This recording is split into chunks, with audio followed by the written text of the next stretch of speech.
Do not tell me it is anything catching. No, it is not catching. Do not tell me it is anything that is going to get in the way of the St. Patty's Day party, Archie said, his focus squarely on his own plans. Well, see, Sydney said that. Edith tried to explain. Sydney? Archie questioned. Why did you not take her to the real Dr. Shapiro, the father of Sydney? He is retired, Edith said. No, he is not retired, Archie insisted. Geez, he is just hiding from his patients. What is the matter with the kid? Oh, nothing, Edith said quickly. She is fine.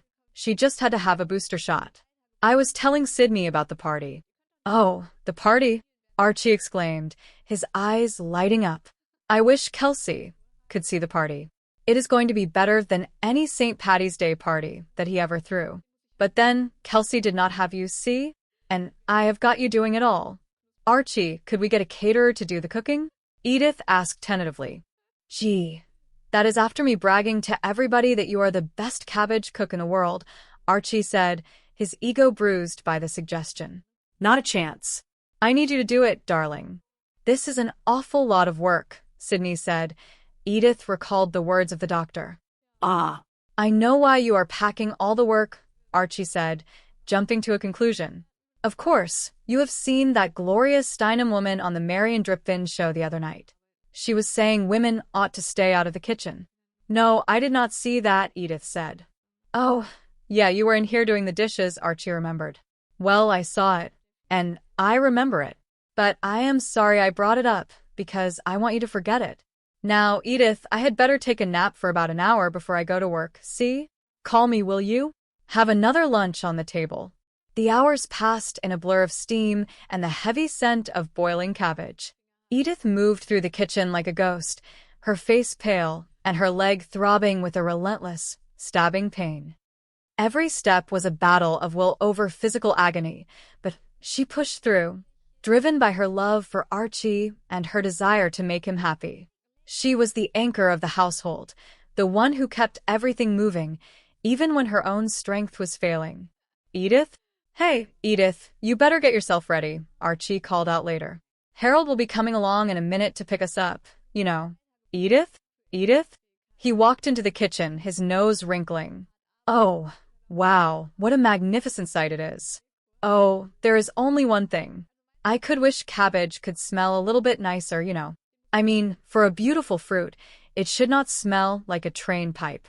Edith, take a look. Huh? Yeah. Does this look funny, huh? Or do I just look like the jolly green jerk? Yeah, Edith said, her voice faint. Yeah, what? It is funny. Well, say so. Ha, ha, ha. Yeah. Yeah, well, make sure that Harry takes all the parts. There are 18 of them. And I want them all back, because some of them belong to the neighbors, Archie instructed. Well, you can tell Harry that yourself, Edith said, leaning against the counter for support. We are all going down there together. Me and Harry and you and the parts, Archie said, oblivious to her distress. Oh no, Archie. I am not going, Edith said, her voice trembling. I have to stay off my feet.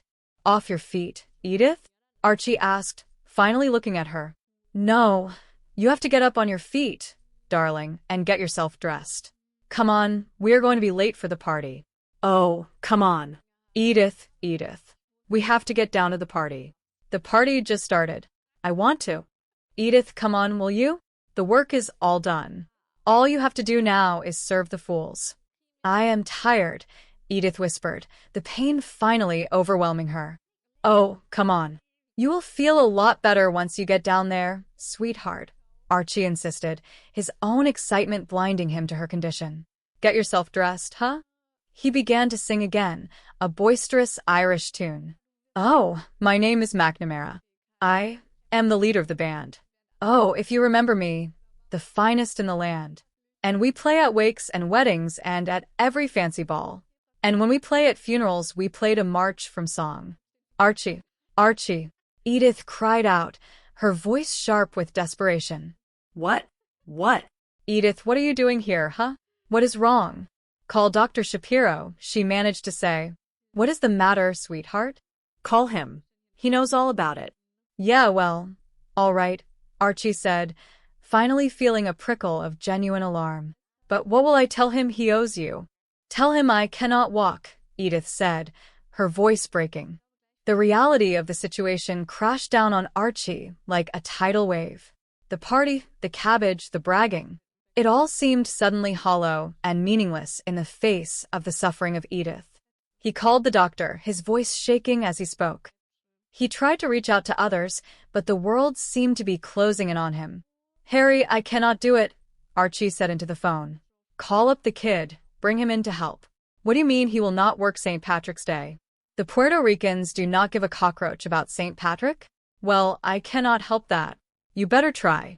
I cannot come in. Yeah, goodbye, Harry. Goodbye. Goodbye. He sat down at the table, his head in his hands. Well, there is no use in sitting here worrying, kiddo, he said to Steffi, who was watching him with wide, anxious eyes. You better go up to your bed. Is Aunt Edith real sick? She asked. No, I do not think so, Archie said, trying to reassure her. She is probably what you call benumbed, you know? From inhaling cabbage for 2 days. Smelling cabbage cannot make a person not walk, Steffi pointed out with the simple logic of a child. Oh, I would not be too sure about that, Archie replied. You know, the nose, that is a very powerful thing there. I remember once I was changing one of the diapers of Joey, you know? I lost my balance. I had to sit down and walk. A knock at the door signaled the arrival of Dr. Shapiro. Mr. Bunker, he said as he entered. Oh, yeah, Archie said, leading him toward the stairs. I put a moist pack on her leg, the doctor said. I want you to make sure she keeps it there. Yeah, I can do that, sure, Archie promised. How is Aunt Edith? Steffi asked. She is tired, like you, Dr. Shapiro said gently. Go upstairs, give her a goodnight kiss. Oh, wait a minute, Archie said, stopping them. Here. I forgot to give her this. Oh, wait. Here, I have something for you. I do not feel like a lollipop, Steffi said. No. This time, bubble gum, Archie said, handing it to her. Thank you. You are welcome. Once the child was gone, Archie turned back to the doctor, his face etched with worry. So, on a level, how is she? I think she should be in a hospital, Dr. Shapiro said bluntly. See, that is the difference between you and your old man, Archie said, his defensiveness returning. You think he always knew. Where is he? He is retired. He cannot be retired, Archie insisted. He has not got any business being retired while any of his patients are still alive. Get him on the horn, Sid. I am Dr. Shapiro. He is the only Dr. Shapiro. You are not anything like your father. Mr. Bunker, I have known you since I was 6 years old, the young doctor said, his patience wearing thin.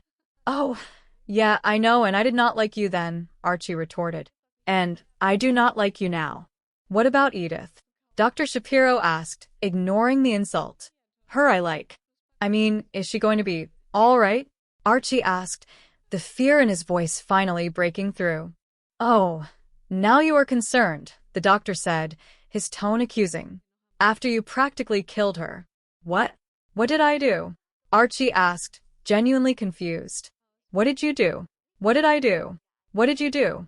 The doctor echoed. You were a little like your father then. Come on, Mr. Bunker. From the smell in this house, it is obvious what you have been doing. Oh, come on, Archie said. I mean, that might cause a person to leave a room or open up a window. But that is not going to paralyze a woman. I am talking about Cabbage, Dr. Shapiro said. It cannot be the Cabbage, Archie insisted. I have not had any of that yet. Mrs. Bunker told me you have had her on her feet for 2 days cooking, the doctor said. Yeah, that is what I am talking about. I told her not to cook. Well, what the hell kind of medical advice is that? Archie asked. What has she got that she cannot cook? She did not tell you? No. Phlebitis, the doctor said, the word hanging in the air. I told her that if she does not stay off her feet, it could kill her. Phlebitis? Archie repeated, his brow furrowed. Is that not what the Democrats give Nixon? She will be okay, Dr. Shapiro said, softening slightly. She has her medication. If she just takes it easy, it will resolve itself, Mr. Bunker. I thought she told you. Archie felt a wave of nausea wash over him. Do you want to throw up? He asked himself. No, no, no. I will be okay. I thought you knew about this. No, I did not know nothing. Please forgive me. I never would have yelled at you. I thought it was your fault. Well, it is okay. Take it easy, Sid, Archie said, his voice quiet. Forget it, forget it, forget it. Please forgive me, Mr. Bunker. Please. It is all right. It is all right, Sid, Archie said, placing a hand on the shoulder of the young man. You are a good boy, you know. Please do not tell my father, the doctor pleaded. No, I will not say nothing about it, Archie promised. Just do not play ball on my stoop no more. That was not me, the doctor said with a small smile as he left. Archie climbed the stairs, his footsteps heavy. He entered the bedroom where Edith lay, her face pale against the white pillow. Oh, I am so sorry, she whispered as he approached. Oh, I am sorry. Oh, I am sorry. You got a fever? Archie asked, his voice tender. I have to tell you, I am very disappointed in you, Archie said, though there was no malice in his words. I am really very disappointed in you. I know, Edith said, her eyes filling with tears. I am sorry you are missing your party. Oh, to hell with the party, Archie said, dismissing it with a wave of his hand. I mean, I am disappointed in you. Why? Edith asked. I did all the cooking, and I had it all ready for Harry when he came. You know what I am talking about? Archie said. You do not think much of me. I do, Edith insisted. No, you do not, Archie said. I do. Do I not always bring you beer when you want it? That does not prove nothing, Archie said. Do I not always have dinner hot for you when you come home? That does not prove nothing either, Archie said. Well, I wash your clothes and I iron them and I put them in the right drawers, Edith said, listing her chores as proof of her devotion. I could hire a civil servant to do those things, Archie said. A civil servant would never do those things for you, Edith pointed out. Why the hell not? Because she does not like you, Edith said simply. Oh, really? Archie said, taken aback. Archie, I love you, Edith said, her voice filled with a profound sincerity. That is why I do those things for you. Why did you not tell me you were sick? Archie asked, the question he had been burning to ask. I tried to, Edith admitted, but I did not want to spoil your party. Party? Archie said, the word tasting bitter in his mouth. I do not want to hear nothing more about the party. To hell with the party. Jeez. He was too busy being Mr. Nice Guy. He looked down at her, his eyes softening. Your shoes. Well, it is cold up here. You are being selfish, Edith. Selfish? She asked, confused. That is right, S-E-double-L fish, Archie spelled out. I guess you wanted me to go on alone, trying to raise that little girl who already lost one mother. No, Edith whispered. Oh, geez, Edith, Archie said, his voice cracking. You are always being too good. And when I tell you, I am tired of suffering from that. From now on, like they say in the old song, there is going to be some changes made. And please do not sing it for me. What I mean to say is, if anything goes wrong with you, you have to tell me so I can take care of you. I told Harry I cannot go to work until the doctor says that you are okay. I do not want to wait on you. Oh, boy, Archie said, looking at the bed. I cannot lay a hand there, huh? Edith? I know we are in bed, but you are too sick for those kind of moves. Oh, geez. Oh, Edith. You know something? If the whole damn world was to go to the dogs, as long as I had you standing by my side, or sitting by my side, or laying here like this by my side, everything would be just okay. I have been blowing my own horn for a lot of years. I want to tell you something. I am nothing without you. You know something, Archie? Edith said, a small, beautiful smile spreading across her face. You are a pip. A real pip. And in that quiet room, amidst the scent of cabbage and the fading echoes of a distant party, Archie and Edith found a moment of perfect, unspoken understanding. It was a testament to a love that had weathered the storms of decades, a love that was built not on grand gestures, but on the simple, enduring strength of being there for one another. The world outside might be changing, but in this small corner of the universe, they were exactly where they needed to be. The story of the Bunker family continued, filled with its usual mix of laughter, arguments, and deep-seated affection. But from that day forward, there was a new sense of awareness between Archie and Edith. They learned that vulnerability was not a weakness, but a bridge to a deeper connection. They discovered that the greatest gift they could give each other was not a perfectly cooked meal or a successful party, but the honesty of their own needs and the unwavering support of their hearts. As the years rolled on, they faced many more challenges, but they did so together, their hands intertwined and their spirits unified. The song they had sung at the piano remained a favorite, a reminder of where they had come from and the journey they had shared.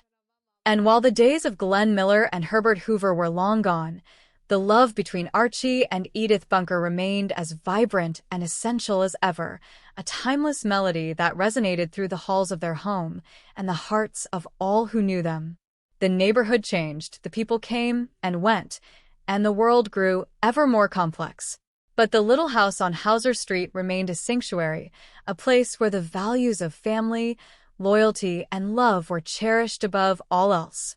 It was a place where even a stubborn man like Archie Bunker could learn the true meaning of partnership, and where a woman as kind as Edith could find the strength to be heard. And in the end, that was the most beautiful song of all. They spent their evenings in their familiar chairs, the television flickering in the corner, sharing stories of their day and making plans for the future. They watched Steffi grow into a confident young woman, guided by their love and the lessons they had taught her.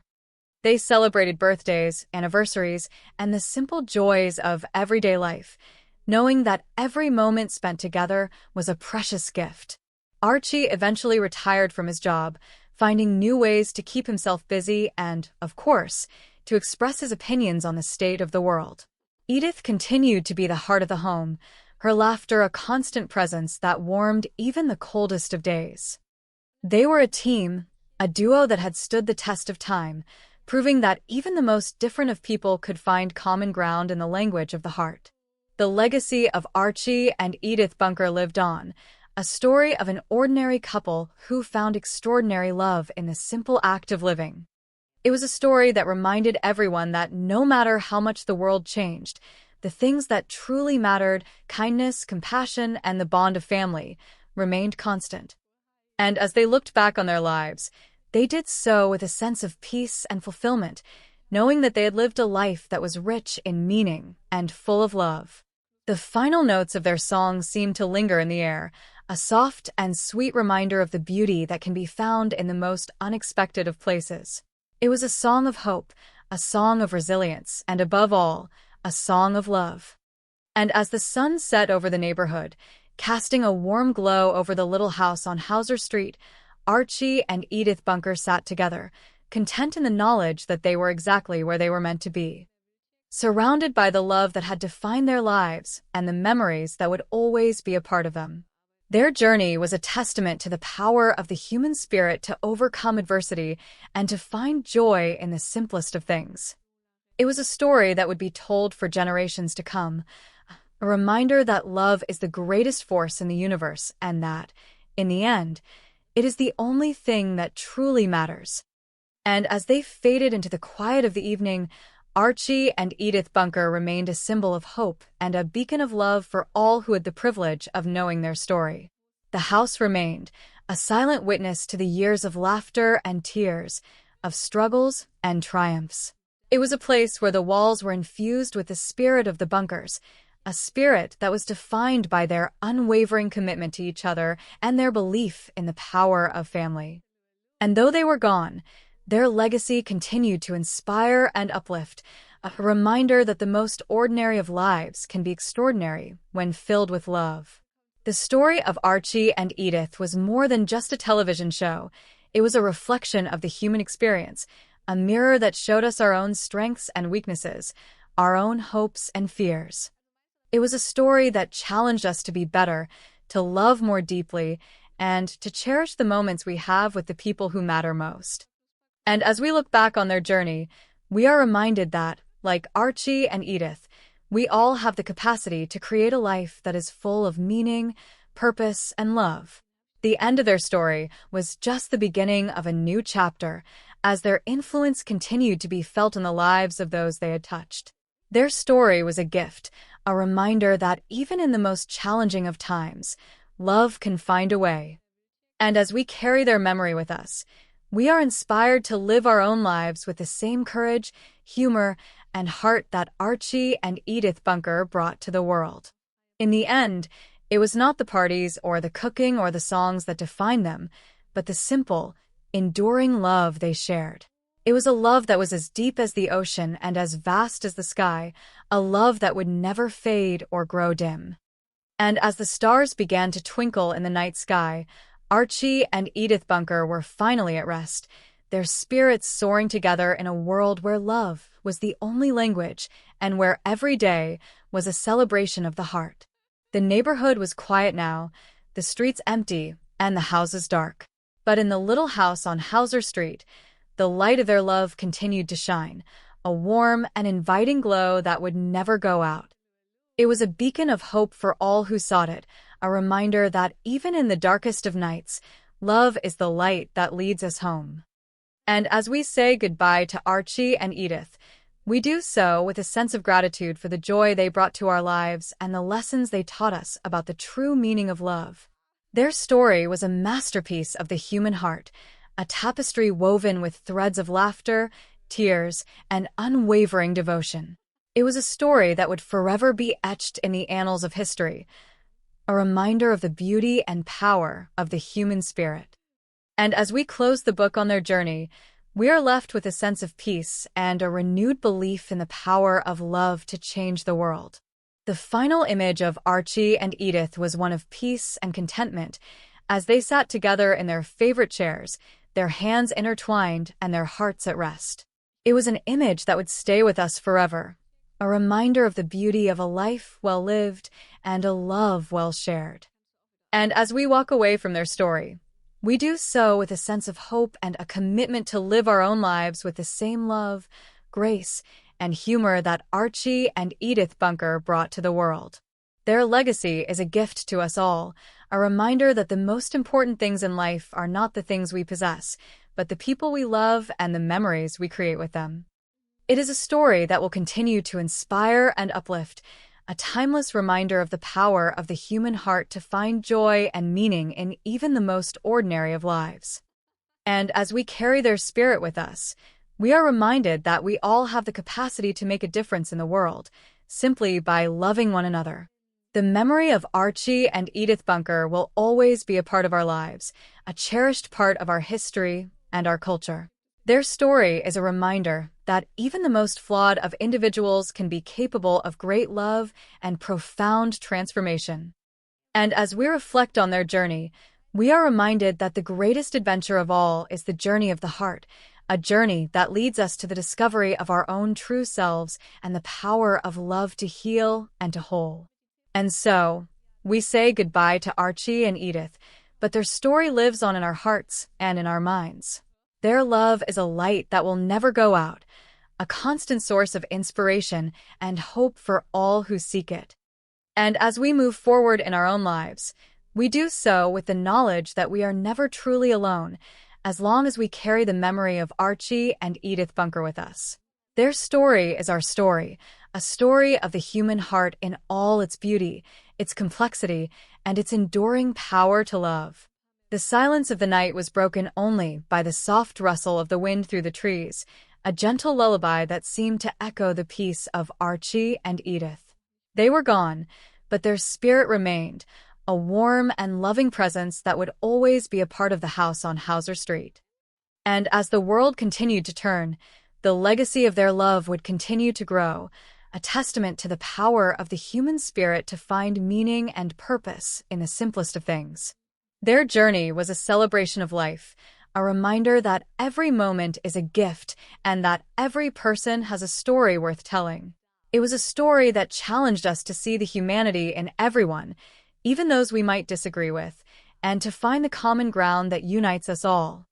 And as we look back on their lives, we are reminded that the most important thing we can do in this world is to love one another, simply and unconditionally. The final word on Archie and Edith Bunker is one of love. It is a love that transcended the screen and touched the hearts of millions, a love that reminded us of our own capacity for kindness, compassion, and understanding. And as we carry their memory with us, we are inspired to live our own lives with the same heart and soul that they brought to theirs. Their story is a gift, a timeless reminder of the beauty and power of the human spirit to love and be loved. The stars above shone brightly, a silent tribute to the love of Archie and Edith. They were a part of the universe now, their spirits soaring amongst the galaxies, their love a permanent part of the cosmic dance. And as we look up at the night sky, we are reminded that their love is still there, a constant and unwavering presence that will always be a part of us. Their story is finished, but their love is eternal, a melody that will play on forever in the hearts of those who loved them. And in that final moment of reflection, we realize that Archie and Edith Bunker were more than just characters. They were a part of us, a part of our shared history and our collective consciousness. Their story was our story, a reminder of the things that make us human and the things that make life worth living. And as we turn the final page, we do so with a smile, knowing that Archie and Edith are finally home, together forever in a world where love is the only thing that matters. The curtains close on the little house on Hauser Street, but the memories remain, a cherished part of our lives that will never be forgotten. The laughter, the tears, the arguments, and the love, it was all a part of the beautiful tapestry of the lives of Archie and Edith. And as we move forward, we do so with the knowledge that their spirit will always be with us, guiding us and inspiring us to be the best versions of ourselves. Their story is a legacy of love, a gift that will keep on giving for generations to come.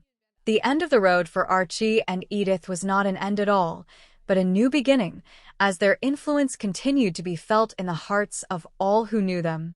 Their story was a reminder that love is the greatest force in the universe, and that it has the power to change lives and to heal wounds. And as we carry their memory with us, we are inspired to live our own lives with the same passion and heart that they brought to theirs. Their story is a celebration of the human spirit, a testament to the power of love to overcome any obstacle and to find joy in even the most ordinary of circumstances. The final note of their song fades away, but the echo remains, a sweet and gentle reminder of the love of Archie and Edith Bunker. Their story is a timeless masterpiece, a reflection of the beauty and power of the human heart. And as we close the book on their journey, we do so with a sense of peace and a renewed belief in the power of love to change the world. Archie and Edith Bunker, a couple whose love will never be forgotten, a story that will always be told. The world continues on, but the memory of Archie and Edith Bunker remains a constant and reassuring presence. Their story is a reminder of the things that truly matter and a challenge to live our own lives with the same love and integrity that they brought to theirs. And as we look to the future, we do so with the knowledge that their spirit is still with us, guiding us and inspiring us to build a world where love is the only language and where every person is valued and cherished. Their story is a gift, and we are forever grateful for the joy and the lessons they shared with us. The final scene of Archie and Edith is one of pure and simple love, a love that has stood the test of time and emerged stronger and more beautiful than ever. It is an image that will stay with us forever, a reminder of the power of the human spirit to find joy and meaning in the most ordinary of lives. And as we walk away from their story, we do so with a sense of hope and a commitment to live our own lives with the same love, grace, and humor that Archie and Edith Bunker brought to the world. Their story is a legacy of love, a testament to the enduring power of the human heart. The neighborhood is quiet, the stars are bright, and Archie and Edith Bunker are at rest. Their story is finished, but their love is eternal. It is a love that will continue to shine, a beacon of hope and a reminder of the power of the human spirit to love and be loved. And as we carry their memory with us, we are inspired to live our own lives with the same heart and soul that they brought to theirs. Their story is a masterpiece of the human heart, a timeless reminder of the beauty and power of love. The world was once a place of steady rhythms and predictable harmonies, a time when the air seemed to carry the brassy, soulful echoes of a grander era. Boy, the way Glenn Miller played his trombone, the notes sliding through the smoky air of dance halls, those were the songs that made the hit parade and defined the heartbeat of a nation. For guys like us, the world felt sturdy and right, and we truly had it made in those golden afternoons. Those were the days that remain etched in the memory like a faded photograph that never loses its warmth. In that era, you knew exactly where you were, and you knew exactly who everyone else was too.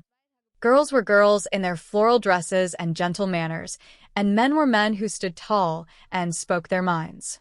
There is a deep, quiet wish in the soul that we could use a man like Herman Hoover again, someone to anchor the ship in a storm. In those times, we did not need any welfare state to catch us because every single person pulled his own weight with a sense of pride and duty. It was a mixture of things, sometimes cheer, sometimes old and lost, occasionally sour, but always great. Those were the days that we carry with us, even as the world spins faster into an uncertain future. Who? In the sterile, bright white confines of a medical office, the air smelled of rubbing alcohol and the faint, sweet scent of children's candy. The atmosphere was thick with the spirited resistance of a young child and the blustering authority of a man who thought he knew better. "I do not want a shot," the young voice cried out with a mixture of fear and defiance. "I do not care. You are not going to do it." The protest echoed off the tiled walls, a small stand against the inevitable sting of the needle. "Yes, I am," came the reply, firm and determined. "No, you are not." The back and forth continued like a rhythmic tennis match of wills. "Yes, I am." "No, you are not." Then, a sudden shift in the air occurred as the child realized the battle was already over. "No, I am not," the adult voice conceded with a hidden smirk. The child blinked, confused by the sudden surrender. "You are not." "No," came the calm answer. "How come?"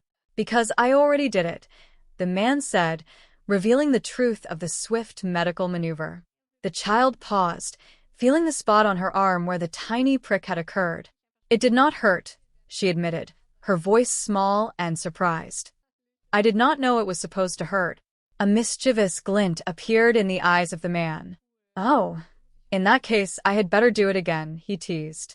"No," the child shouted, though the fear had vanished, replaced by the realization of a joke. "Oh, now, he is just teasing you," a kind, motherly voice intervened, belonging to a woman whose warmth could heat a whole house. Her name was Edith, and she watched the scene with a familiar smile. She remembered the child's father, a doctor himself, and how he used to tease little Gloria in exactly that same way. "You are just like your father," Edith said, her voice full of affection and history. "No, I am not," the man replied, though there was a clear resemblance in his stubborn nature. "Yes, you are." "No, I am not." "Yes, you are." "Yes, I am," he finally admitted with a chuckle. "Yes, you are," Edith repeated. "Yes," he agreed. "Except he is 30 years older, and he has more hair on his head than I do." "Oh, Cindy," Edith called out as a young woman entered the room. "Dr. Shapiro, thank you very much," she said, acknowledging the medical professional who had just completed the task. "You are very welcome," the doctor replied, turning his attention to the older woman. "Mrs. Bunker, is there something wrong with your leg?" he asked, noticing a slight hitch in her movement. A subtle wince, she tried to hide behind her usual cheerful facade. "Oh, no, no," Edith replied quickly, shaking her head. "No?" The doctor pressed, his professional intuition tingling. "Nothing," she insisted, though her body betrayed her. "Okay, you with the hole in the arm," the doctor said, turning back to the little girl, Steffi. "I am going to talk to your aunt for a moment. So you go tell my nurse to give you a root beer lollipop for being such a brave girl." "I do not like root beer," the girl replied with the honesty only a child possesses. It is for me, the doctor joked, a small smile playing on his lips. You get a balloon instead. I usually get bubble gum, she countered, hoping for her favorite treat. Too bad, the doctor said playfully. Go, go, go, go. Come on, now go see the nurse. Once the child had scurried out of the room, the atmosphere became more serious. Okay, Mrs. Bunker, I want you to hop right up here on the examination table, the doctor commanded gently. Pardon me, Edith said, hesitating. Here you go, let me help you. And I want to take a look at that leg of yours. Oh, it is not anything at all, Edith protested as she climbed up. It is just a little bruise I picked up. Well, come on now, he said. You put your feet right up here, and let me examine it properly.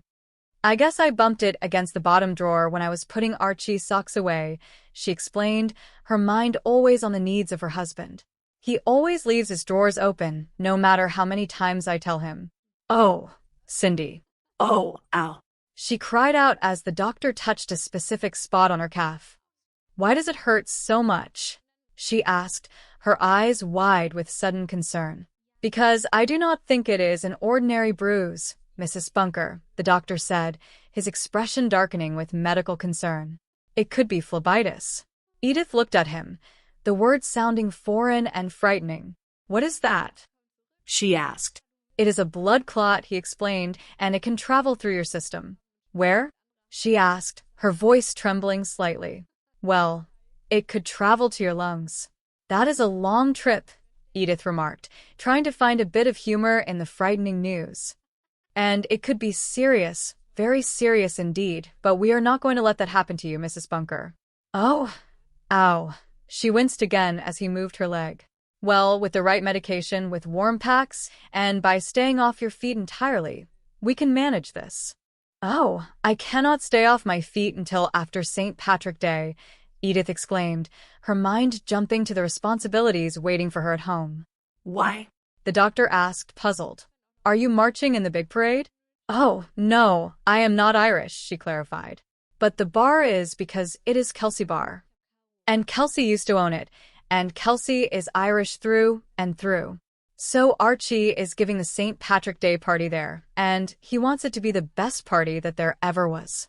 So I am going to do all the cooking, and we're going to have corned beef and cabbage for everyone. Mrs. Bunker, the doctor asked with a pointed look, can you cook while you are in bed? No, she admitted, the stove is in the kitchen. Then you must call a caterer, he insisted. Mrs. Bunker, stay off your feet. No cooking whatsoever. Now listen to me. Put this gown on. I am going to go talk to my nurse for a moment, and I will be right back. I want to give you a complete and thorough examination to be sure. Oh, no. No, doctor, she pleaded. I will be right back, he said, leaving the room. I cannot do that, Edith whispered to the empty room, her heart sinking. I do not have time to be sick. Oh, ow. Oh, darn. Oh, this is not good at all. Back at the Bunker household, the front door was the center of a minor crisis. Open the door. A loud, familiar voice bellowed from the other side. Do not get it wet. The door is so light and open for you, huh? This damn thing is locked. Archie Bunker was struggling with a heavy load and a stubborn lock. Hey, Ada. Is that you, Archie? Edith's voice called from inside. No, it is the Easter Bunny bringing you your eggs. Archie shouted back with his usual sarcasm. And the bunny forgot his key. So will you come and unlock the door, hippity-hop? Take it easy, Edith said as she moved toward the door, her leg throbbing with every step. Help me, Archie grumbled as the door finally opened. You are not coming to help? Oh, hello, Hal. Hi, Ada, Hal replied as he entered behind Archie, carrying more supplies. Come on in, Archie directed. Put it right there on the table. Yeah. Oh, Archie, Edith sighed, looking at the mountain of supplies. Why could you not get somebody to deliver all of this? You are buying wholesale, Archie explained as if talking to a child. You cannot do that and get delivery. You have to do it yourself if you expect to save any money. You also have to expect a pain in the groin from all the lifting. What are you complaining about? I am doing all the work here. I am doing all the thinking, am I not? Oh, What a lot of cabbage, Edith remarked, looking at the green crates. Yeah, Archie agreed, wiping his brow. Wait until you see the potatoes. Well, we are never going to see the potatoes unless you go outside and carry the men in, Edith joked. Or perhaps she meant the heavy bags. Come on now. Here, Ada. Here is some of the corned beef. Well, how much did you actually get? Edith asked, eyeing the meat. Oh, I got 50 pounds, Archie said with pride. Well, let me see. Edith began her mental calculations. That means it is 25. No, it is dollars, Archie interrupted. 50. I said 550.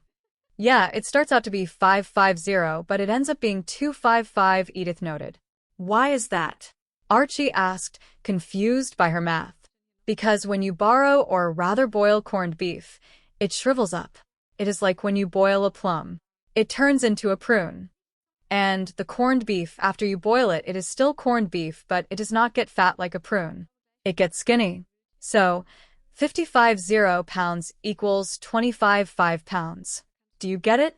Archie stared at her for a moment, his brain processing the logic. I think I understood that, he admitted. Good, Edith said. Well, it scares me, Archie confessed. I am beginning to think like you do. Oh, that is not unusual, Edith reassured him.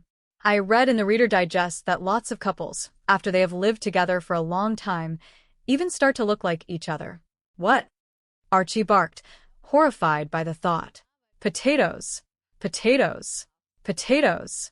A voice shouted from the hallway as Harry arrived with the rest of the groceries. Oh, so that is what you are doing here, Archie said. Oh, sit down, Harry. Have a beer. Yeah. Harry started to agree, but Archie immediately changed his mind. Wait a minute. Wait a minute. You do not have any time to sit down. Look at the clock. It is nearly noon. You have to go down and open up the saloon right now. Business before pleasure, Harry. Sorry, Edith, Harry said, tipping his cap. A thirsty world is waiting for its beer. Yeah, Archie said, ushering him out. I will see you later. All right. Well, thank you very much, Harry, Edith called out. Oh, gee, Archie, you should have let him stay and rest and have a beer. I have done that for you, Edith, Archie said, trying to sound noble. I do not want you to be waiting on people all day. Come on, get me a beer, will you? I have something to tell you, Archie, Edith said, her voice dropping an octave. Oh, I hope it is not going to take too long, he grumbled. I took Steffi to see Dr. Shapiro today. Don't tell me it is anything serious, Archie said, his worry showing through his gruff exterior. No, it is not serious. Don't tell me it is anything catching, he added. No, it is not catching. Don't tell me it is anything that is going to get in the way of the St. Patty Day party. Well, you see, Sydney said that. Sydney? Archie interrupted. Why did you not take her to the real Dr. Shapiro, Sydney father? He is retired, Edith explained. No, he is not retired, Archie countered. Geez, he is just hiding from his patients because he is tired of them. What is the matter with the kid anyway? Oh, nothing, Edith said. She is fine. She just had to have a booster shot. I was telling Sydney about the party. Oh, the party, Archie exclaimed, his eyes lighting up. I wish Kelsey could see the party we are throwing. It is going to be better than any St. Patty Day party that he ever threw in that place. But then Kelsey did not have you, you see? And I have you doing all the work, which makes all the difference. Archie, Edith began tentatively, could we get a caterer to do the cooking this year? Gee, Edith, that is after me bragging to everybody in the neighborhood that you are the best cabbage cook in the world. Not a chance. I need you to do it, darling. This is an awful lot of work, Sydney said. Archie waved his hand dismissively. I know why you are complaining about the work. Of course, you must have seen that Gloria Steinway woman on the Marion Dripbin show the other night. She was saying women ought to stay out of the kitchen and all that nonsense. No, I did not see that, Edith said truthfully. Oh, yeah, you were in here doing the dishes while it was on. Well, I saw it, and I remember it. But I am sorry I even brought it up, because I want you to forget it completely. Now, Edith, I had better take a nap for about an hour before I have to go to work, you see? Call me when the time is up, will you? And have another lunch on the table for me. Time passed in a flurry of boiling water and the pungent, heavy aroma of cabbage that filled every corner of the house. Edith, Archie called out later, his voice echoing from the bedroom. Hey, Edith, you had better get yourself ready. Harold will be coming along in a minute to pick us up, you know. Edith? Edith? He walked into the kitchen, sniffing the air. Oh, wow. What a magnificent sight it is. Oh, there is only one thing, though. I could wish cabbage could smell a little bit nicer. You know what I mean? I mean, for a beautiful fruit, it should not smell like a train pipe. Edith, take a look at this. He was holding up a piece of his costume. Huh? Yeah. Does this look funny to you, huh? Or do I just look like the jolly green jerk? Yeah. Yeah, what? Edith asked, her voice sounding strained. It is funny, she said, though she was sitting down and looking quite pale. Well, say so then. Ha, ha, ha. Archie laughed at his own reflection. Yeah. Yeah, well, make sure that Harry takes all the parts of the decorations. There are 18 of them in total. And I want them all back after the party, because some of them belong to the neighbors, and I promised to return them. Well, you can tell Harry that yourself, Archie, Edith said softly. We are all going down there together, me and Harry and you and the parts. Oh no, Archie. I am not going, Edith said, her voice trembling. I have to stay off my feet. Off your feet, Edith? Archie asked, not truly hearing her. No, you have to get up on your feet, darling, and get yourself dressed right now. Come on, we are going to be late for the very party we are hosting. Oh, come on now. Edith, Edith. We have to get down to the party. The party has just started. I want to. Edith, come on, will you? The work is all done now. All you have to do now is serve the fools and enjoy yourself. I am tired, Archie, she whispered. Oh, come on. You will feel a lot better once you get down there and have a little fun, sweetheart. Get yourself dressed, huh? My name is McNamara. I am the leader of the band. Archie began to sing, trying to lift her spirits. Oh, if you remember me, the finest in the land. And we play at wakes and weddings, and at every fancy ball. And when we play at funerals, we play to march from song. Archie, Archie, she cried out, her voice sharp with pain. What is it? Edith, what are you doing here, huh? What is wrong? Call Dr. Shapiro, she pleaded. What is the matter, sweetheart? Archie asked, his bravado vanishing instantly. Call him. He knows all about it. Yeah, well, all right, Archie said, scrambling for the phone. But what will I tell him he owes you? Tell him I cannot walk. Harry, I cannot do it, Archie said into the phone a moment later. Call up the kid. Bring him in to help at the bar. What do you mean he will not work on St. Patrick Day? The Puerto Ricans do not give a cucaracha about St. Patrick? Well, I cannot help that. You had better try someone else. I cannot come in. Yeah, goodbye, Harry. Goodbye. Goodbye. Well, there is no use in sitting here worrying, kiddo, Archie said to Steffi, who was watching with wide eyes. You had better go up to your bed. Is Aunt Edith real sick? The little girl asked. No, I do not think so, Archie lied, trying to convince himself. She is probably what you call benumbed, you know? From inhaling cabbage for 2 days straight. Smelling cabbage cannot make a person not walk, Steffi noted logically. Oh, I would not be too sure about that, Archie countered. You know, the nose, that is a very powerful thing there. I remember once I was changing one of Joey's diapers, you know? I lost my balance entirely.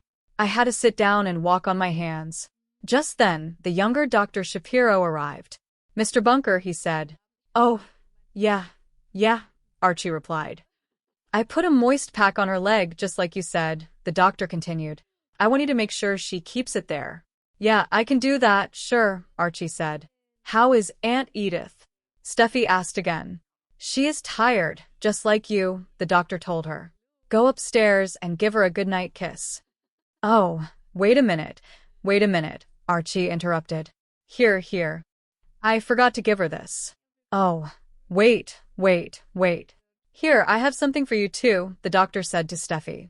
I do not feel like a lollipop right now, she said. No. This time it is bubble gum. Thank you. You are very welcome. So, on the level, doctor, How is she really? Archie asked once the child was gone. I think she should be in a hospital, the doctor said plainly. See, that is the difference between you and your old man, Archie grumbled. You think he always knew exactly what to do. Where is he anyway? He is retired, the doctor repeated. He cannot be retired, Archie shouted. He has no business being retired while any of his patients are still alive and kicking.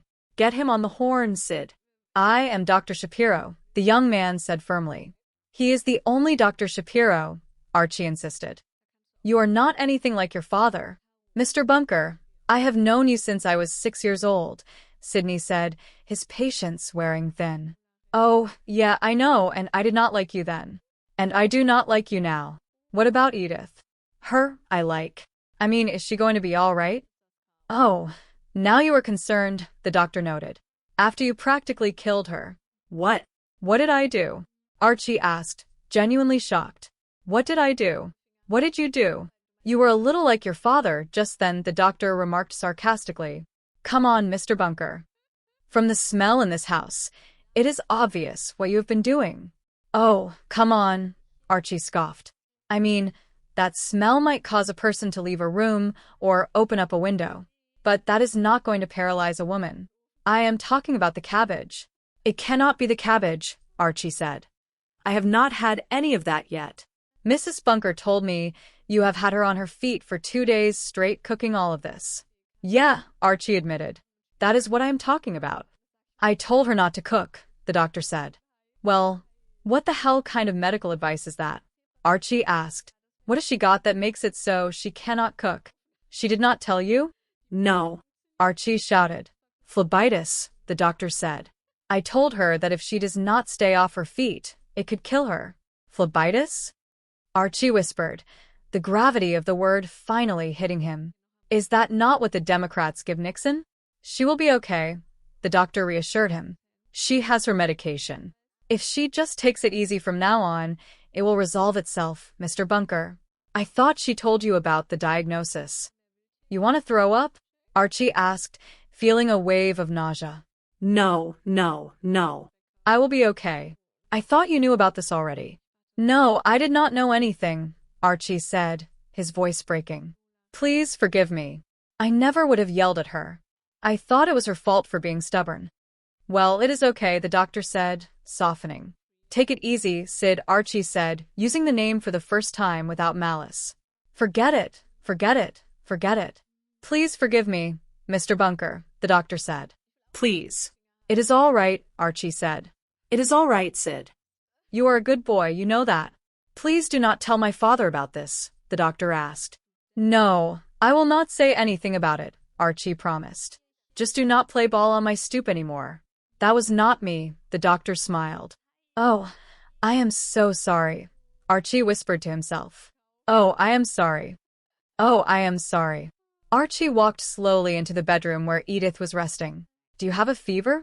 He asked gently. I have to tell you, I am very disappointed in you. I am really very disappointed in you. I know, Edith sighed. I am sorry you are missing your party. Oh, to hell with the party, Archie snapped. I mean, I am disappointed in you for a different reason. Why? Edith asked. I did all the cooking, and I had it all ready for Harry when he came. You know what I am talking about? You do not think much of me, do you? I do, Edith insisted. No, you do not. I do. Don't I always bring you beer whenever you want it? That does not prove anything, Archie said. Don't I always have dinner hot for you when you come home from work? That does not prove anything either. Well, I wash your clothes and I iron them and I put them in the right drawers every single time. I could hire a civil gully to do those things, Archie said, trying to maintain his tough exterior. A civil gully would never do those things for you, Edith said with a small smile. Why the hell not? Archie asked. Because she does not like you, Edith replied simply. Oh, really? Archie said. Archie, I love you, Edith said, her voice filled with a profound sincerity. That is why I do those things for you. Why did you not tell me you were sick, Edith? Archie asked, his voice low. I tried to, she said. But I did not want to spoil your party. Party? I do not want to hear anything more about the party, Archie said. To hell with the party. Jeez. He was too busy being Mrs. Nice Guy to everyone else. Your shoes, he noticed. Well, it is cold up here, Edith explained. You are being selfish, Edith, Archie said. Selfish? She asked, surprised. That is right. Selfish. I guess you wanted me to go on alone trying to raise that little girl who already lost one mother. No, Edith whispered. Oh, geez, Edith. You are always being too good. And when I tell you, I am tired of suffering from that goodness. From now on, like they say in the old song, there are going to be some changes made around here. And please do not sing it for me, Edith joked. What I mean to say is, if anything goes wrong with you, you have to tell me so I can take care of you. I told Harry I cannot go to work until the doctor says that you are okay. I do not want to wait on you, but I will. Oh, boy. I cannot lay a hand there, huh, Edith? I know we are in bed, but you are too sick for those kind of moves. Oh, geez. Oh, Edith. You know something? If the whole damn world was to go to the dogs as long as I had you standing by my side, or sitting by my side or laying here like this by my side, everything would be just okay. I have been blowing my own horn for a lot of years, I know that, but I want to tell you something important. I am nothing without you. You know something, Archie? Edith said, her eyes shining. You are a pip. A real pip. All in the Family was played to a studio audience for live responses. The memories of the past often drifted through the house on 74th Street in Queens like the faint scent of a Sunday dinner. Those were the days when the music of Glenn Miller filled the airwaves and songs made the hit parade with a melody you could actually whistle. Men like Archie Bunker felt they had it made back then. It was a time when the world felt certain, when girls were girls and men were men. Archie often wished for a leader like Herbert Hoover to return and guide the nation. In those days, there was no talk of a welfare state because everyone pulled their own weight. Life was a mixture of cheers for the old and the lost, the sour and the great. Those truly were the days. In the brightly lit examination room of the local clinic, a small drama was unfolding. Young Stephanie Mills sat on the edge of the padded table, her eyes wide with the universal fear of childhood. She looked at the medical instruments with deep suspicion. She shouted that she did not want a shot, and she did not care about the reasons why.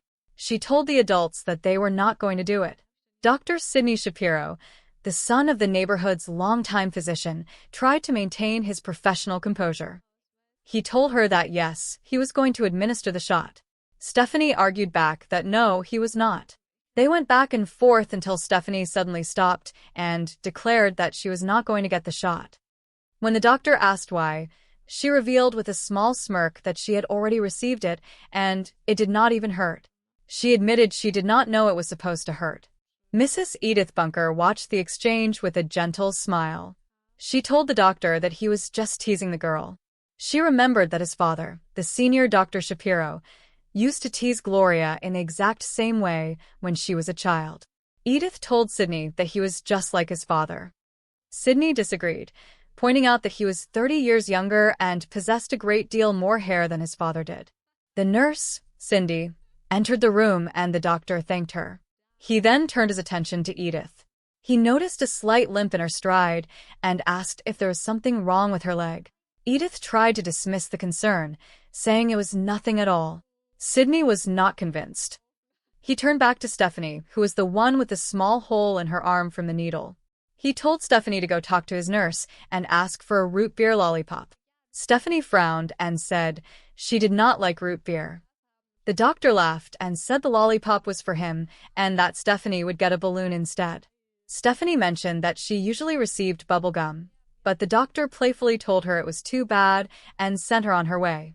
Once they were alone, the doctor asked Edith to hop up onto the examination table. Edith hesitated, saying that her leg was just a simple bruise. Sidney insisted on examining it. Edith climbed up and explained that she must have bumped her leg against the bottom drawer while she was putting away the socks of her husband, Archie. She noted that Archie always left his drawers open. As the doctor touched the area, Edith winced in pain. Sidney looked at her seriously. He told her that he did not think it was an ordinary bruise. He explained that it could be phlebitis. Edith asked what that meant. The doctor described it as a blood clot that had the potential to travel through the body. When Edith asked where it could go, he told her it could travel to her lungs. Edith remarked that such a trip sounded like a very long journey. Sydney warned her that it could be serious, but promised they would not let it reach that point. He prescribed medication, warm packs, and most importantly, he ordered her to stay off her feet. Edith looked worried. She told him that she could not stay off her feet until after the celebration of St. Patrick's Day. The doctor asked if she was planning to march in the parade. Edith explained that she was not Irish, but the bar that Archie managed was named Kelsey's. Since Kelsey was Irish, Archie wanted to host the best St. Patrick's Day party ever held. Edith was responsible for all the cooking, which included a massive amount of corned beef and cabbage. Sydney asked if she could cook while staying in bed. When Edith pointed out that the stove was located in the kitchen, the doctor told her she must call a caterer.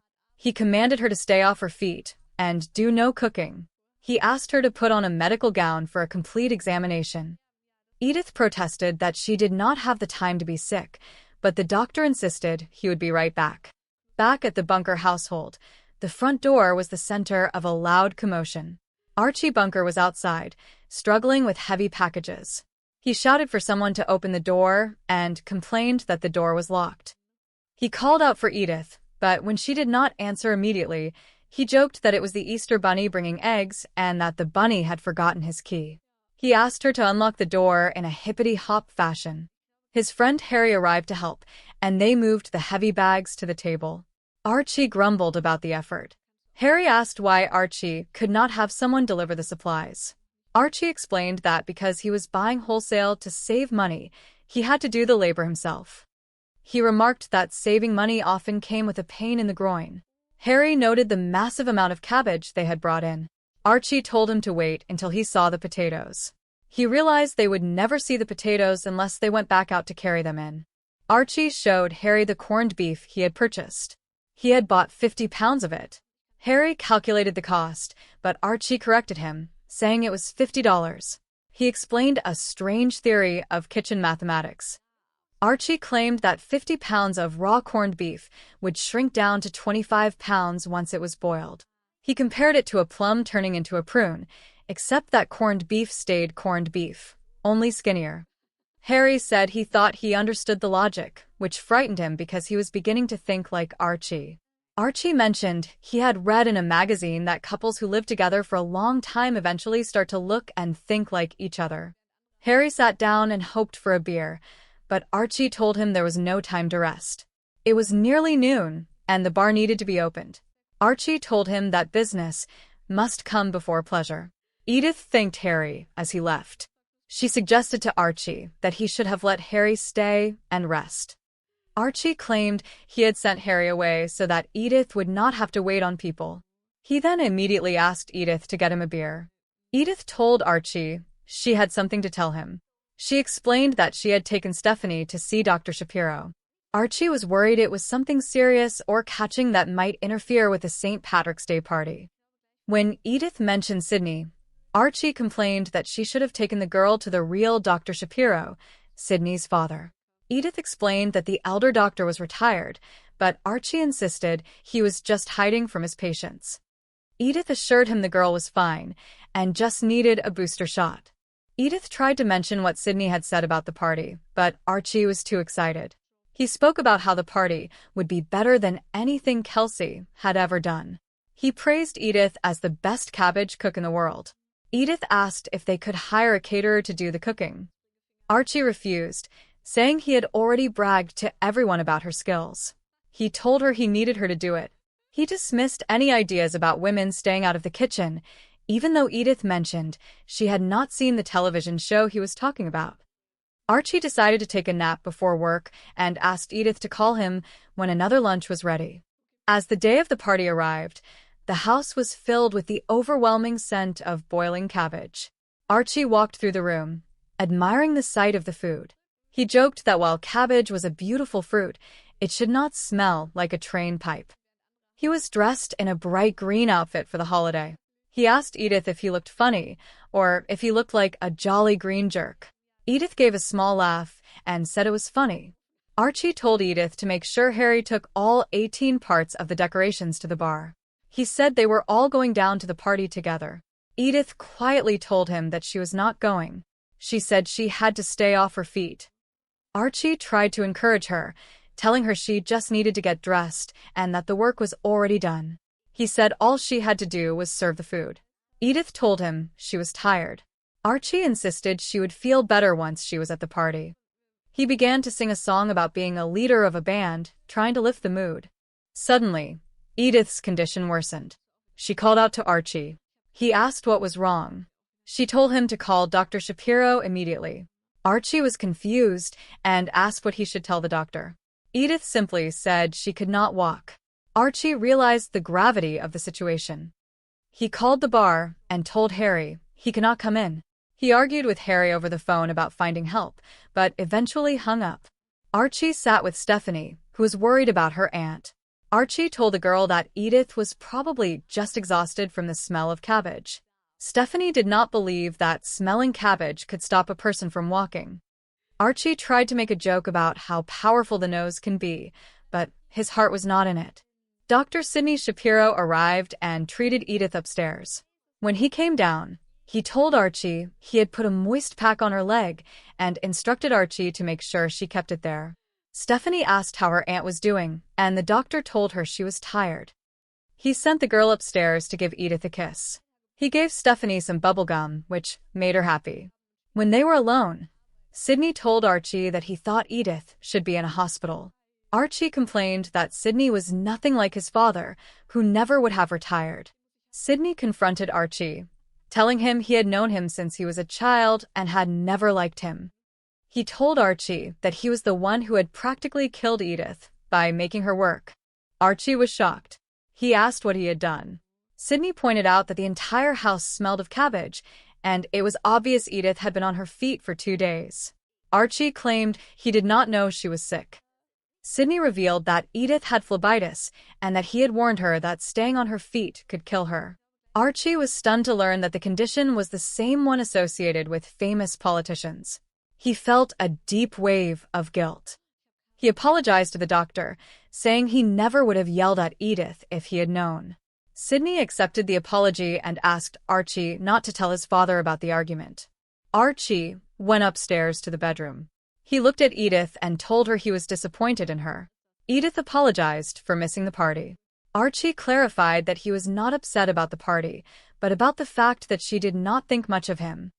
Edith insisted she loved him, and that was why she did everything for him, from cooking to laundry. Archie asked why she had not told him she was sick. Edith said she did not want to spoil his party. Archie told her to forget about the party. He called himself a selfish man for not noticing her pain. He told her that from now on, things were going to change. He promised to take care of her and told her he would not go to work until the doctor said she was well. He sat by her side and told her that even if the whole world went to the dogs, everything would be okay as long as she was by his side. He admitted that he was nothing without her. Edith looked at him with tearful eyes and told him he was a real pip.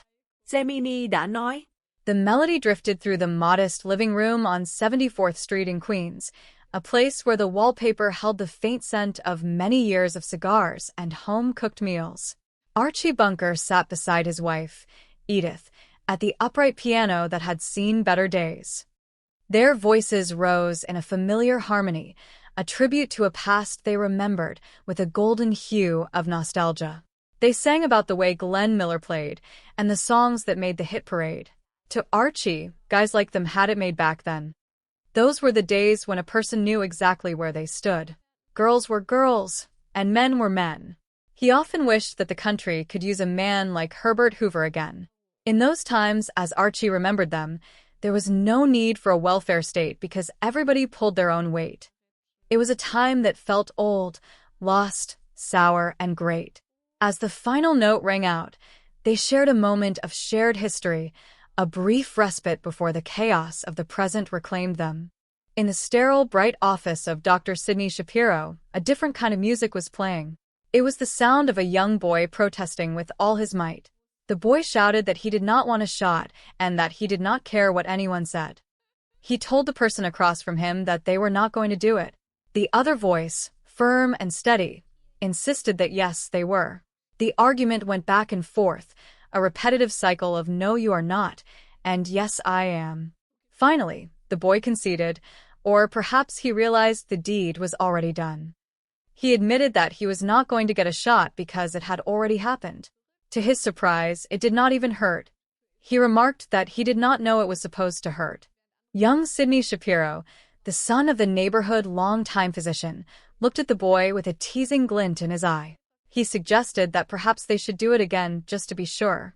The boy shouted no in a panic, but Sidney was only joking. Edith Bunker, who was sitting nearby with her niece Steffi, smiled at the scene. She noted that Sidney was just like his father. She remembered how the elder Dr. Shapiro used to tease her daughter, Gloria, in the exact same way. She told Sidney that he was just like his father, though Sidney tried to deny it. They went through another round of yes you are, and no I am not until Edith pointed out the one major difference. Sidney was 30 years younger, and he had much more hair than his father. Suddenly, Sidney turned his attention to Edith. He noticed something as she shifted in her seat. He asked Mrs. Bunker if there was something wrong with her leg. Edith, ever the one to minimize her own troubles, quickly claimed that nothing was wrong at all. Sidney was not convinced, but for the moment, he turned to the boy with the hole in his arm from the needle. He told the boy to go and tell the nurse to give him a root beer lollipop. The boy, ever picky, complained that he did not like root beer. Sidney chuckled and said the lollipop was for himself, and that the boy would get a balloon instead. The boy mentioned that he usually got bubble gum, to which Sidney replied that it was too bad this time. He hurried the boy along so he could speak with Edith in private. Sidney asked Edith to hop up onto the examination table. She hesitated, saying it was nothing but a bruise, but the doctor insisted. He wanted to take a look at that leg. Edith explained that she had bumped it against the bottom drawer while she was putting away the socks for her husband, Archie. She mentioned that Archie always leaves his drawers open. As the doctor began to examine the area, Edith let out a sharp cry of pain. Sidney looked grave. He told her that he did not think this was an ordinary bruise. He explained that it could be phlebitis. Edith asked what that meant. The doctor described it as a blood clot that has the potential to travel. When she asked where it could go, he told her it could go to her lungs. Edith remarked that it would be a long trip, but Sidney emphasized the seriousness of the situation. He told her that they were not going to let anything bad happen. He prescribed medication, warm packs, and most importantly, he told her she must stay off her feet. Edith was aghast. She told him she could not stay off her feet until after St. Patrick's Day. When the doctor asked if she was marching in a parade, she explained that she was not Irish, but the bar was.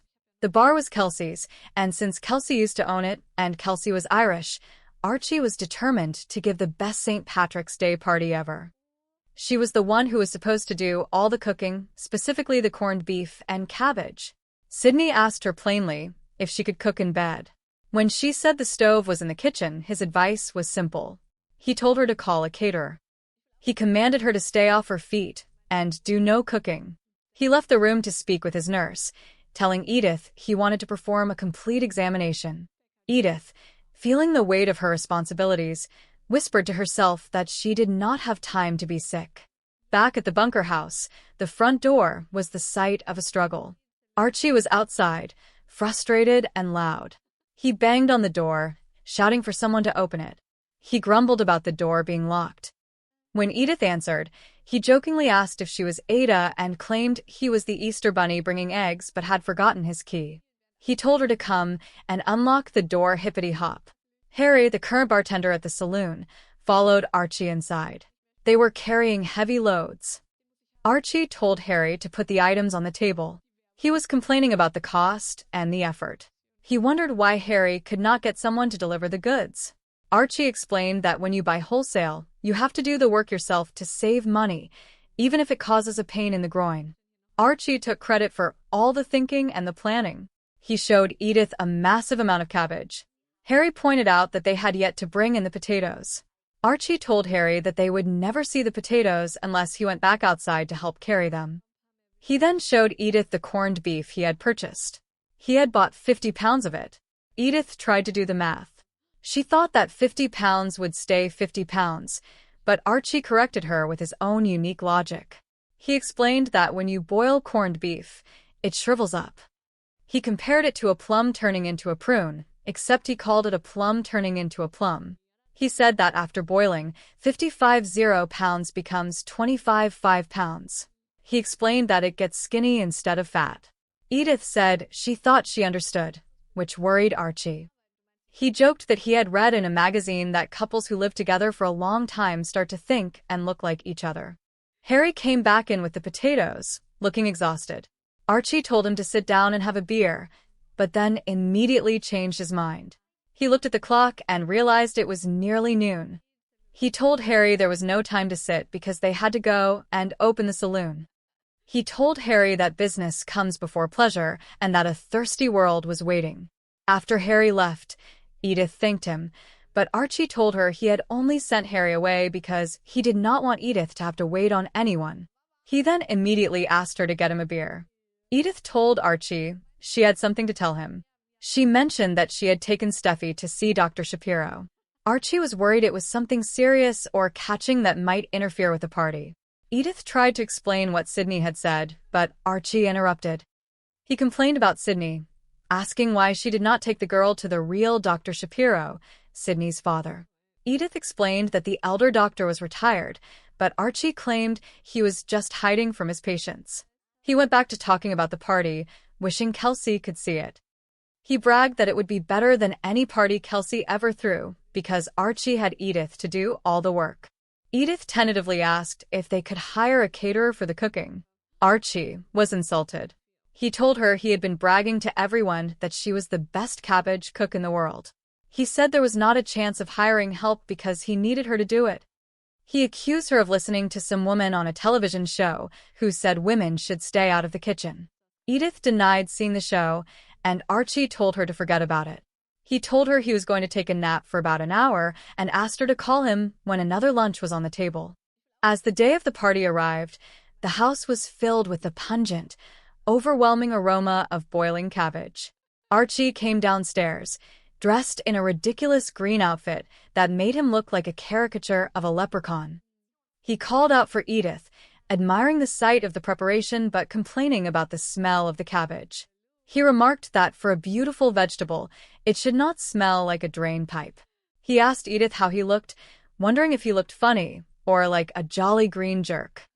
Edith, clearly exhausted and in pain, simply said it was funny. Archie instructed her to make sure Harry took all the party parts, mentioning there were 18 of them and some belonged to the neighbors. He told her they were all going down to the saloon together. Edith softly replied that she was not going. She said she had to stay off her feet. Archie did not listen. He told her she had to get up and get dressed because they were going to be late. He insisted the work was done, and all she had to do was serve the food. He dismissed her exhaustion, telling her she would feel better once she got there. He began to sing a song about being a leader of a band, trying to rally her spirits. But Edith could not move. She told him to call Dr. Shapiro. Archie was confused and asked why. She told him that the doctor knew all about it and that she simply could not walk. Archie's bravado began to crumble. He called Harry and told him he could not come in. He tried to get help for the bar, but Harry told him the workers were not interested. Archie gave up and hung up the phone. He looked at Edith and told her there was no use sitting here. He told her to go to bed. Steffi asked if Aunt Edith was really sick. Archie, still trying to process the situation, suggested she was just overwhelmed from smelling cabbage for 2 days. He joked that the nose was a powerful thing. Young Sydney Shapiro arrived at the house. He told Archie that he had put a moist pack on Edith's leg and that she must keep it there. He gave Steffi a piece of bubble gum, which made her happy. When they were alone, Archie asked the doctor how Edith really was. Sydney said he thought she should be in a hospital. Archie was shocked. He still could not believe Sydney was a real doctor compared to his father. Sydney, losing his patience, told Archie that he had known him since he was 6 years old and had never liked him. He blamed Archie for Edith's condition, saying he had practically killed her by keeping her on her feet for 2 days. Archie was defensive until Sydney told him the diagnosis, phlebitis. He explained that it could kill her if she did not rest. Archie was stunned. He asked if that was what the Democrats gave Nixon. Sydney assured him she would be okay if she took her medication and stayed in bed. He apologized for losing his temper, but Archie was too overwhelmed to be angry. He told Sydney it was all right and just asked him not to play ball on his stoop anymore. Archie went upstairs to the bedroom where Edith was resting. He felt a deep sense of guilt. He told her he was disappointed in her. Edith thought he was disappointed about the party, but Archie clarified. He was disappointed because she did not think much of him. He realized that she had kept her pain a secret because she did not trust him to care for her or the party. Edith insisted she loved him and did everything for him because of that love. She said she did not want to spoil his party. Archie told her to forget the party. He realized he had been selfish. He looked at her and told her that from now on, things were going to change. He told her he would not go to work until the doctor said she was okay. He sat by her side and expressed a rare moment of pure vulnerability. He told her that if the whole world went to the dogs, everything would be okay as long as she was by his side. He admitted that he had been blowing his own horn for many years, but the truth was that he was nothing without her. Edith looked at him with tears of affection in her eyes and told him he was a real pip. They stayed there together, the noise of the world and the smell of the cabbage fading into the background, leaving only the two of them in the quiet strength of their bond. The memories of the past often drifted through the mind like the soft melodies of a distant radio. Boy, the way Glenn Miller played in those days brought a sense of rhythm to a world that seemed much simpler then. Those were the songs that made the hit parade, filling the airwaves with a comfort that reached every soul. Guys like us, we truly had it made. Those were the days when life felt certain and the boundaries of the world were clear. You always knew exactly where you were then. Girls were girls and men were men, standing tall in their roles, without the confusion of the modern age. There was a lingering wish in the heart of many to see a man like Herman Hoover lead again, providing a steady hand in a time of change. Back then, there was no perceived need for a welfare state because everybody pulled his own weight. Life was a mixture of the old, the lost, the sour, and the great. It was a tapestry of experiences that defined a generation, and those were truly the days. In the bustling atmosphere of a medical office, a young girl named Steffi sat with a mixture of apprehension and defiance. Her young voice rang out with a spirited shout as she declared that she did not want a shot. She did not care about the necessity of the medicine and was determined that no one was going to do it to her. Opposite her stood Sidney, the son of the retired Dr. Shapiro, who was now practicing medicine himself. He met her resistance with a calm and playful persistence, asserting that yes, he was going to administer the shot. The two went back and forth in a rhythmic dance of no you are not, and yes I am. Finally, Steffi tried a different tactic, claiming that she was not going to get the shot, and Sidney momentarily hesitated, asking why. With a triumphant grin, the little girl revealed that she had already received the shot. It did not even hurt, and she admitted that she did not know it was supposed to hurt. Finding the situation humorous, Sidney joked that perhaps he should do it again, but Steffi quickly declined. Mistress Edith Bunker watched the scene with a warm smile, noting that Sidney was just teasing the child. She remembered how Sidney's father, the elder Dr. Shapiro, used to tease Gloria in the exact same way. She told Sidney that he was just like his father, a comparison that sparked another playful argument about whether or not he truly resembled the elder doctor. Eventually, Sidney conceded that he was indeed like his father, except for being 30 years younger and possessing more hair. As the light-hearted moment settled, Sidney turned his attention to Edith, noticing a slight hesitation in her movement. He asked if there was something wrong with her leg. Edith, always one to minimize her own discomfort, insisted that nothing was wrong at all. Sidney turned back to the young boy with a hole in his sleeve, telling him to go and ask the nurse for a root beer lollipop. When the boy claimed he did not like root beer, Sidney admitted the lollipop was actually for himself and that the boy would get a balloon instead. The boy complained that he usually received bubble gum, but Sydney playfully pushed him along, telling him to go. Once the children were out of the room, Sydney's tone became more professional. He asked Mistress Bunker to hop up onto the examination table so he could take a proper look at her leg. Edith tried to brush it off, saying it was just a bruise she had gotten from bumping against a bottom drawer while putting away the socks of her husband, Archie. She noted that Archie always left his drawers open, a small domestic habit that she had grown accustomed to over the years. As Sydney began his examination, Edith let out a sharp cry of pain. She was surprised that a simple bruise could hurt so much. Sydney looked at her with concern and explained that he did not think it was an ordinary bruise. He suspected it could be phlebitis, which he described as a blood clot that had the potential to travel. When Edith asked where it could go, Sydney told her it could travel to her lungs, which he admitted would be a very long and serious trip. However, he reassured her that they would not let that happen. The treatment would involve medication, warm packs, and most importantly, staying off her feet. Edith was instantly worried, protesting that she could not stay off her feet until after St. Patrick's Day. Sydney asked if she was planning to march in a parade, but Edith explained that while she was not Irish, the bar Archie ran was formerly owned by a man named Kelsey, who was Irish. Archie wanted to give the best St. Patrick's Day party ever and had planned for Edith to do all the cooking, specifically a massive feast of corned beef and cabbage.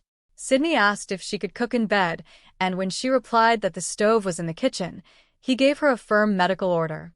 He told her to stay off her feet and to call a caterer instead. He insisted on a complete examination and told her she did not have time to be sick, leaving her alone in the room to contemplate the difficult situation. Back at the Bunker household, the front door was a source of frustration for Archie. He struggled with the lock, shouting for Edith to open it. When he finally got inside, he was accompanied by his friend Harry, who was helping him carry heavy bags of supplies. Archie was in a state of high energy, complaining about the weight of the groceries and the fact that he had to do everything himself to save money.